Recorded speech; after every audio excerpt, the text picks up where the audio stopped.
नमस्कार, मैं हूं अंजलि इस्टवाल और हमारे इस खास कार्यक्रम में आपका स्वागत है जिसमें हम आपको बताते हैं क्या सही है क्या गलत है जो भी कोरोना वायरस की खबरों से जुड़ा हुआ है। और हमारे आज के कार्यक्रम में हमारे साथ एक खास मेहमान भी जुड़ने वाले हैं। प्रोफेसर पीटर दोशी हैं जो कि एसोसिएट प्रोफेसर हैं university of Maryland school of pharmacy के, जो ये सवाल पूछ रहे हैं कि क्या हमारी मेडिकल ट्रायल्स से हम सही उम्मीदें लगा रहे हैं या नहीं। तो चलिए पहले बात करते हैं दिल्ली की, क्योंकि कोरोना और प्रदूषण इन दोनों के बीच एक खतरनाक नाता है और ये रिश्ता जो है वो अब कहीं ना कहीं हमें अपने कोरोना के नंबर्स में भी नजर आ रहा है। ये हालत आज की है जो दिल्ली में देखी जा सकती है। प्रदूषण का बुरा हाल है, AQI लेवल्स बहुत ज्यादा हाई हैं। ऐसे में कोरोना के मामले भी लगातार बढ़ रहे हैं और हमें यह समझना होगा कि कोरोना और कोविड के बीच में, कोविड से होने वाली मौतों के बीच में रिलेशनशिप है। यहां तक कि कोरोना के मामले जो बढ़ सकते हैं उसमें भी रिलेशनशिप है, कहीं ना कहीं दोनों के बीच में रिश्ता है। और यही हम आपको समझाने की कोशिश कर रहे हैं कि कोरोना पर प्रदूषण के असर को लेकर एक स्टडी भी हार्वर्ड में हुई जिसमें पाया गया कि लंबे समय तक PM 2.5 में मामूली बढ़ोतरी से मृत्यु दर में एक बड़ा इजाफा देखा जाता है। PM 2.5 में 1 यूनिट के बढ़ावे से कोरोना के मृत्यु दर में 8% की बढ़ोतरी देखी गई है। अब दिल्ली में लगातार कोरोना के मामले तेजी से बढ़ रहे हैं। ऐसे में क्या हम पर इसका असर होगा, इस पर हम चर्चा करना चाहते हैं। लेकिन उससे पहले आप ग्राफ भी देख लीजिएगा जो दिल्ली के नंबर्स का है, जो लगातार बढ़ता ही जा रहा है। 6000 के ऊपर हम हैं और 7000 के करीब पहुंच रहे हैं। और अगर हम AQI इंडेक्स आपको दिखाने की कोशिश करते हैं तो दिल्ली के कई ऐसे इलाके हैं जहां पे खतरनाक लेवल का पोल्यूशन इस वक्त है। ये वो इलाके हैं जहां पर इस वक्त बहुत बुरी हालत है प्रदूषण की। तो इस पर चर्चा करने के लिए हमारे साथ जुड़ रहे हैं डॉक्टर विवेक नांगिया, जो कि प्रिंसिपल डायरेक्टर एंड हेड हैं respiratory critical care medicine Saket के, मैक्स साकेत के। हमसे बात करने के लिए शुक्रिया डॉक्टर नांगिया। डॉक्टर नांगिया, ये बहुत चिंता की बात है, दिल्ली के जो नंबर्स हमें दिख रहे हैं और पोल्यूशन के भी नंबर्स को हम देख रहे हैं, कहीं ना कहीं इन दोनों का एक कोरिलेशन है क्योंकि दोनों ही ऊपर जा रहे हैं। मैं आपसे पूरी तरह से सहमत हूं इस बात से लेकर, क्योंकि इसमें कोई रॉकेट साइंस नहीं है समझने में कि जब भी एयर पोल्यूशन बढ़ेगा तो हमारा जो इम्यून सिस्टम होता है लंग्स का, वो कमजोर हो जाता है। जब वो कमजोर हो जाता है उसके अंदर ऑलरेडी एक इन्फ्लेमेटरी कैस्केड ट्रिगर ऑफ हो जाता है पोल्यूशन की वजह से। तो जब वायरस आता है तो बहुत इजीली उसको इन्वेड कर पाता है। इनफैक्ट सिर्फ यही नहीं है कि नंबर ऑफ केसेस बढ़ गए हैं, पर ये भी है कि सीरियसनेस ऑफ द केसेस भी बढ़ गए। हम लोग पहले देखते थे कि जो लोग 60+ हैं या जिन लोगों को कोई बीमारी है जैसे diabetes, hypertension, heart disease, lung disease, वो लोग ज्यादा हमारे पास आया करते थे, हॉस्पिटलाइज होते थे। किंतु अब हमें ये देखने को मिल रहा है जो 30s and 40s age group में है, जिनको कोई और मेडिकल प्रॉब्लम नहीं है, उन लोगों को भी सीरियस इलनेस हो रही है। वो सडनली क्यों हो रही है?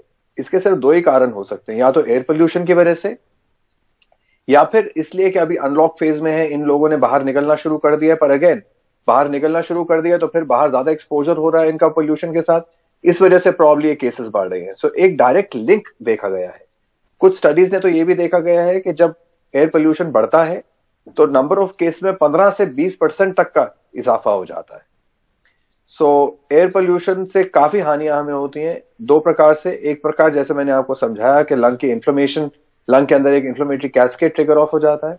दूसरा, क्योंकि PM 2.5 पार्टिकल की मात्रा बढ़ जाती है हवा में, तो जो वायरस होता है ये 2.5 के साथ चिपक जाता है और फिर काफी देर तक हवा के अंदर सस्पेंडेड रहता है। सो इससे उसकी ट्रांसमिसिबिलिटी भी बढ़ जाती है। सो दोनों कारण की वजह से नुकसान हम ही लोग को हो रहा है। बिल्कुल। और ये प्रदूषण जो बढ़ रहा है डॉक्टर साहब, दुख की बात यह है कि सरकारें इस पर लफाजी तो बहुत करती हैं, कुछ अब तक हम कॉन्क्रीट होता हुआ नहीं देख रहे हैं। ऐसे में हमारी जान बचाना हमारे अपने हाथ में है। आप क्या सलाह हमें देंगे कि क्या हम करें जिससे हम अपना एक्सपोजर कम कर सकें इन दोनों फैक्टर्स को? जी, आपने बिल्कुल ठीक कहा कि अपनी जान हमें ही बचानी पड़ेगी, बाकी तो जो सरकार कर रही है। बेसिकली यह है कि हमें बाहर के मूवमेंट को एकदम मिनिमाइज करके रखना है, जितना कम हो सकता है उतना बाहर निकलें। इस मौसम में बाहर के एक्सरसाइज ना करें। जब भी बाहर निकलें मास्क पहन के निकलें। और अब क्योंकि प्रदूषण हो रहा है तो हमें N95 मास्क का ही प्रयोग करना पड़ेगा। जो यूजुअल साधारण फेस मास्क होते हैं या फेस कवर्स मैं कहूंगा उनको, वो हमें प्रदूषण से बिल्कुल बचाते नहीं है। N95 मास्क से कुछ राहत तो होती है, कुछ प्रोटेक्शन तो होती है, चाहे पूरी तरह से तो वो भी नहीं बता सकते, पर कुछ राहत तो उनसे भी मिलती है हमें। तीसरी बात यह कि हमें आसपास के एरियाज में जो है पौधे ज्यादा उगाने चाहिए ताकि एयर पोल्यूशन कम रहे। प्लांटेशन ड्राइव्स करनी चाहिए, दिस इज द टाइम जो हमें करना चाहिए ये सब कुछ। चौथी चीज मैं ये कहना चाहूंगा कि जरा सा भी किसी को खांसी जुकाम होता है तो उसको लाइटली ना लें। क्या हो रहा है कि इस टाइम पे चेंज ऑफ सीजन की वजह से काफी लोगों को वैसे भी एजमाज, एलर्जीज और ये सब प्रॉब्लम रहती थी। सो वो लोग अभी हल्का सा सोर थ्रोट होता है उसको एट्रीब्यूट करते हैं कि प्रॉब्ली ये चेंज ऑफ सीजन की वजह से हो रहा है, वायरल की वजह से हो रहा है या प्रदूषण की वजह से हो रहा है, किसी भी वजह से हो रहा है। कोविड की जांच जरूर कराएं।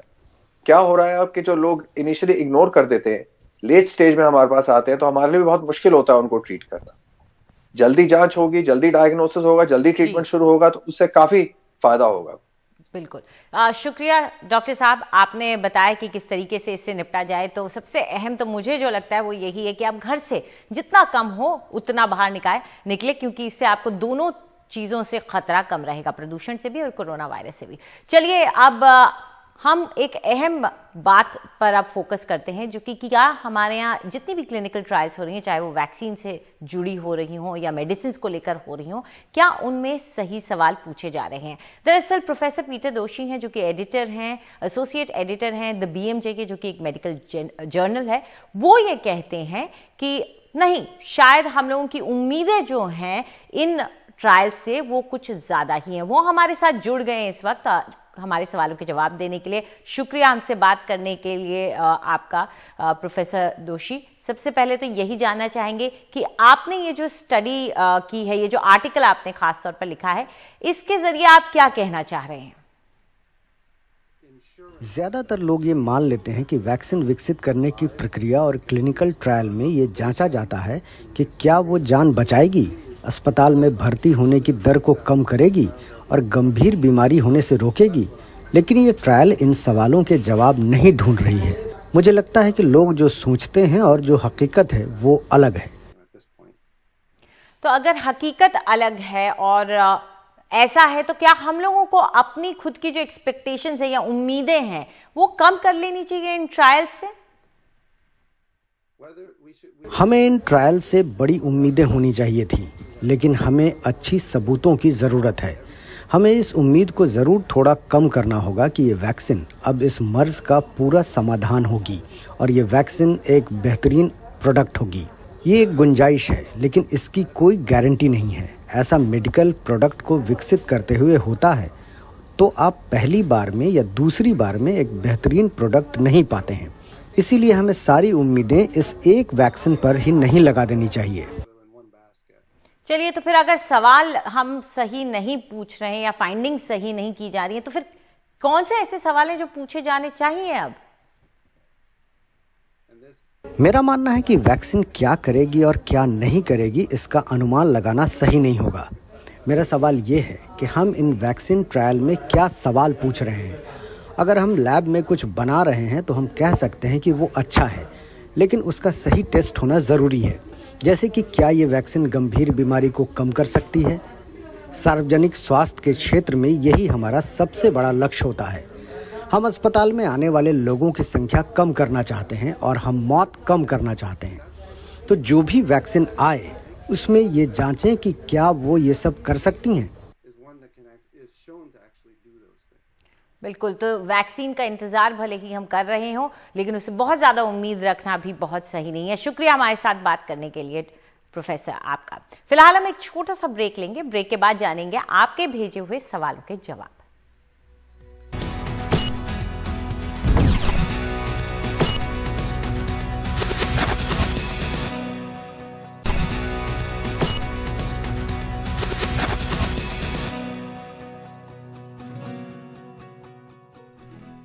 हमारे कार्यक्रम में आपका एक बार फिर से स्वागत है। अब वक्त आ गया है आपके सवालों के जवाब देने का, और इसके लिए हमारे साथ जुड़ गई हैं डॉक्टर ऋचा सरीन, जो कि कंसल्टेंट हैं pulmonology and critical care medicine की फोर्टिस अस्पताल में। शुक्रिया डॉक्टर सरीन हमसे बात करने के लिए। चलिए पहला सवाल ले लेते हैं, जो कि हमें संस्कृति ने भेजा है दिल्ली से। हाय, आई एम संस्कृति झा फ्रॉम न्यू दिल्ली। क्या किसी भी चीज को बाहर धूप में रखने से कोरोना वायरस मर जाता है?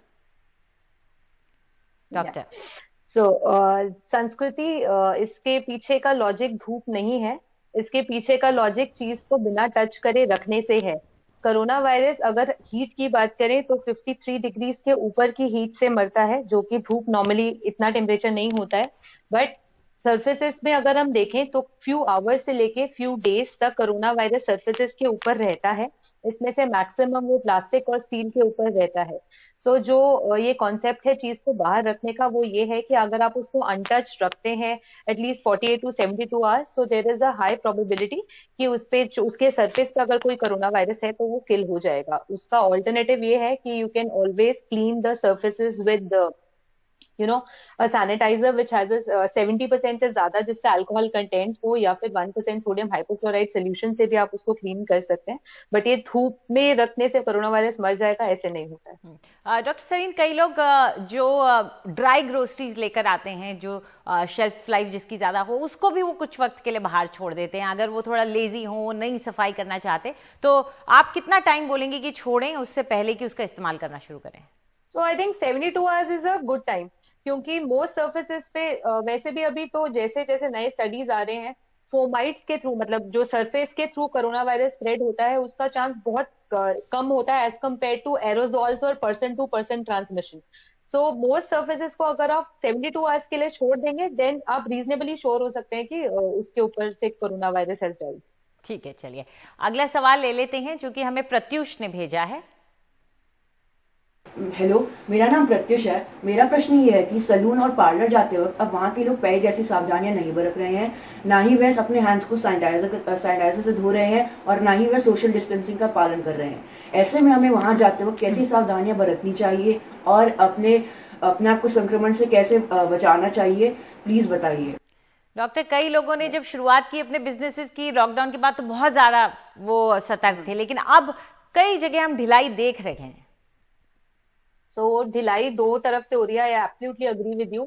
जो बिजनेस वाले लोग हैं वो भी ढिलाई कर रहे हैं, और आम जनता भी बहुत ज्यादा ढिलाई कर रही है। अगर आप लास्ट 2 डेज में करवा चौथ का रश देखना चाहते थे मार्केट्स में, तो आई एम श्योर सारे न्यूज चैनल्स में, न्यूज़पेपर्स में पिक्चर्स हैं कैसे लोग सोशल डिस्टेंसिंग और मास्क को सब भूल भाल के इतने क्लोजली बैठ के मेहंदी लगा रहे हैं और जा रहे हैं इधर उधर। ऐसे ही सैलून्स के साथ भी यही है कि जो सर्विस प्रोवाइडर है वो भी लैक्स हो गया है, और जो कंज्यूमर है वो भी लैक्स हो गया है। And that is one of the major reasons of the third wave that we are encountering right now in Delhi. तो इस टाइम पे प्लीज, जब तक की जरूरत नहीं हो बहुत अर्जेंट, तब आप घर से बाहर नहीं जाएं। सैलून्स एंड ऑल तो प्लीज अवॉइड कीजिए, क्योंकि वहां पे अगर ये क्लीनिंग नहीं होती बिटवीन 2 पीपल, या फिर वो सेम टॉवल्स यूज होते हैं, या फिर जो आपको सर्विस प्रोवाइड करता है that person is very near you, and it is very very risky right now.